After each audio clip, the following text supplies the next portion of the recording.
High बंधुरा welcome back to my channel Shripavana Mondal Bengali ब्लगे तुम्हारे जानाई स्वागत। तो आज के बंधुरा चले एसेछि एक रेसिपि भिडियो निये जेटा होच्छे तोमादेरके देखाबो तेलकई। तो आज के तेलकईर रेसिपि आशा करी तोमादेर खूब भालो लागबे। तोमरा भिडियोटा किन्तु स्किप ना करे कन्टिन्यू देखो ताहले खूब भालो लागबे। तो যাই হোক বাজার থেকে আমি নিয়ে এসেছিলাম 7টা কই মাছ নিয়ে এসেছিলাম। তো 7টা কই মাছের মধ্যে দুটো মারা গেছে আর এখন বেঁচে রয়েছে হচ্ছে 6টা। তো দেখতেই পাচ্ছ মাছগুলোকে আমি পুরো আগে ঝুড়িতে ঢেলে তার মধ্যে নুন দিয়ে নিয়েছি, কারণ মাছগুলোকে না মরলে কাটা যাবে না। তো সত্যি কথা বলতে এই মাছের প্রচণ্ড কাটা হয়। তার নুন মিশিয়ে নেওয়ার পর মাছগুলো একটু ক্লান্ত হয়ে গেছে। তারপর আমি মাছগুলোকে ভালো করে কেটে ধুয়ে বেছে নিয়েছি, দেখতেই পাচ্ছ। আর এখানে 5খানা মাছ রয়েছে। এই 5খানা মাছ দিয়ে আমি আজকে তেলকইয়ের রেসিপি করে দেখাবো। আশা করি তোমাদের ভিডিওটা ভালো লাগবে আর তোমরাও ঘরে করতে পারো। সত্যি খেতে অসাধারণ লাগে।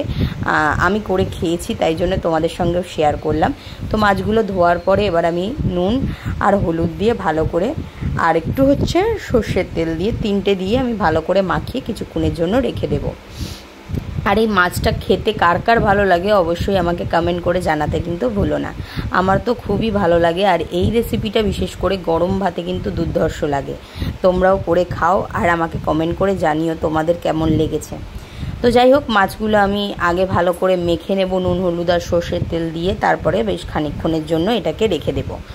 আর কি মশলা এখানে ইউজ করব সেটাও তোমাদের সঙ্গে শেয়ার করব। বেশি মশলাও এখানে ইউজ করতে লাগে না, একদম অল্প মশলায় দারুণ সুন্দর টেস্টি একটা রেসিপি তৈরি হয়ে যায়। আর নামটাও কিন্তু সুন্দর, তেলকই। তো কই মাছ মানেই আমরা বুঝি হচ্ছে তেলকই হলে হেভি লাগে। তো যাই হোক, সেই জন্য নামে যেমনি খ্যাত আর মাছটাও তেমনি। কাটা কিন্তু খুবই কষ্টকর এই মাছটার। তাও আমি কাটতে পারি, কিন্তু অনেকটা টাইম লাগে এই মাছটা, কিন্তু জ্যান্ত অবস্থায় একদম কাটা পসিবল হয় না। তো আমি ওই জন্য নুন মিশিয়ে কেটে নিয়েছিলাম। তো চলো, মাছগুলো তো আমি মেখে নিয়েছি আর মাছগুলোকে এবার ঢেকে বেশ কিছুক্ষণ রেখে দেবো। তারপরে এবার আমি কি মশলা দেবো সেগুলোকেই রেডি করে ফেলি ঝপঝপ করে। আর তোমরা কিন্তু বন্ধুরা ভিডিওটা আমার একটা লাইক দিয়ে প্লিজ কন্টিনিউ দেখো, সবার কাছে আমার একান্ত অনুরোধ। তো চলো, মশলা দেখো, আমি এখানে কিছু শুকনো লঙ্কা গরম জলে ভিজিয়ে রেখেছিলাম আধ ঘন্টা ধরে।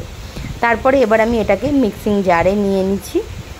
আর এই লঙ্কাটা গরম জলে ভিজিয়ে রাখলে কিন্তু এটার কালারটাও যেমনি ভালো হয় আর তেমনি টেস্টটাও ভালো হয়। এবারে আমি দিয়ে দিয়েছি টমেটো আর খানিকটা হচ্ছে গোটা জিরে। তো এই মশলাটা এর মধ্যে আর একটু দিতে হয় আদা, যেহেতু আমার কাছে আদাটা পেস্ট করাই ছিল তাই আমি আদাটা এখন আর মিক্সিং জারে দিলাম না। এই 3টে নিয়ে আমি একটা পেস্ট করে নিয়েছি। দেখো কালারটা কত সুন্দর এসছে। তো এই রকম কালারটার জন্যই কিন্তু শুকনো লঙ্কাটা গরম জলে ভিজিয়ে রেখেছিলাম। তো চলো, মশলা তো আমার রেডি হয়ে গেছে। এবার আমি কড়াইতে তেল দিয়ে মাছগুলোকে ভেজে নেব। কড়াইয়ের তেলও গরম হয়ে গেছে। এবার আমি একটার পর একটা মাছগুলোকে ভেজে নেব। আর মাছগুলো ভাজা হয়ে গেলে বেশিক্ষণ কিন্তু রান্না করতেও লাগে না, একদম মানে যদি গুছিয়ে রাখা যায় একদম কুইক রান্না এটা কমপ্লিট হয়ে যায়। তো চলো, মাছগুলোকে আমি ভেজে নিই আর তোমরা ভিডিওটা কিন্তু দেখতে থাকো বন্ধুরা।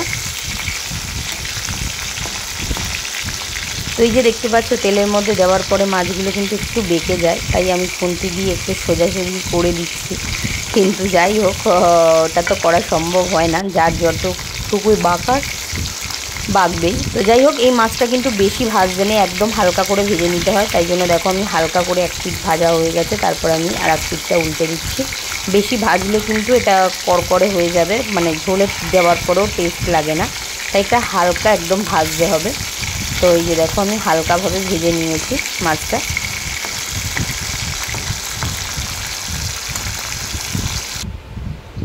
এই দেখো মাছ পুরো ভাজা আমার কমপ্লিট হয়ে গেছে, একদম হালকা হাতে ভেজে নিয়েছি। এবার কড়াইয়ের মধ্যে যে তেলটা ছিল তার মধ্যে ফোড়ন দিয়ে দিলাম, কালো জিরে দিয়ে দিলাম ফোড়নে।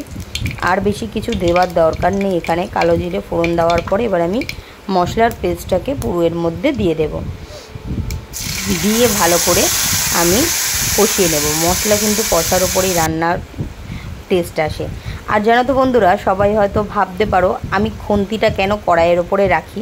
তো আমার না ঠিক ভালো লাগে না খুন্তিটা নিচে রাখার জন্য, তাতে গ্যাসও ময়লা হয় আর আমার ঠিক কীরকম একটা লাগে, সেই কারণে। এরপরে দিয়ে দিলাম আমি একটু আদা পেস্ট দিয়ে দিয়েছি আর 3টে কাঁচা লঙ্কা দিয়ে দিয়েছি আর একটু হলুদ আর নুন। আর কিন্তু কিচ্ছু মশলা এর মধ্যে যাবে না, ঠিক আছে, জাস্ট সব কিছুই দেওয়া আছে। এবারে ভালো করে মশলাটাকে কষিয়ে নাড়াচাড়া করতে হবে। যতক্ষণ না মশলা থেকে তেল ছেড়ে আসছে ততক্ষণ কিন্তু মশলাটাকে কষতে হবে, না হলে কাঁচা গন্ধটা থেকে যাবে। তো মশলাটা ভালো করে কষিয়ে নেওয়া পর্যন্ত আমি অপেক্ষা করব। আর এবার আমি যেটা মশলাটা ছিল মিক্সিং জারে সেইটা ধুয়ে আমি একটুখানি জলটা রেখে দিয়েছি। ওই রান্নাটুকু শুধুমাত্র ওইটুকুনি জলের মধ্যেই হবে। ওই যে দেখতে পাচ্ছ আমি ওই জলটাই ধুয়ে দিয়ে দিলাম। এরপরে একটু ফুটে ওঠার পর আমি মাছগুলোকে দিয়ে দিয়েছি। মাছগুলো কিন্তু এই ঝোলটার মধ্যেই কিন্তু ফোটাতে হবে, তাহলে তার টেস্ট পাওয়া যাবে। কিন্তু ঝোলে দিয়েই আর নামিয়ে নিলে কিন্তু হবে না, কারণ মাছগুলোকে ভালো করে ওটার সঙ্গে কিছুক্ষণ ধরে কষাতে হবে। তো আমি ভালো করে মাছগুলোকে ঝোলের সঙ্গে একটু মিশিয়ে নিচ্ছি, নিয়ে বেশ কিছুক্ষণ ঢাকা দিয়ে আমি এটা একটু রেখে দেব।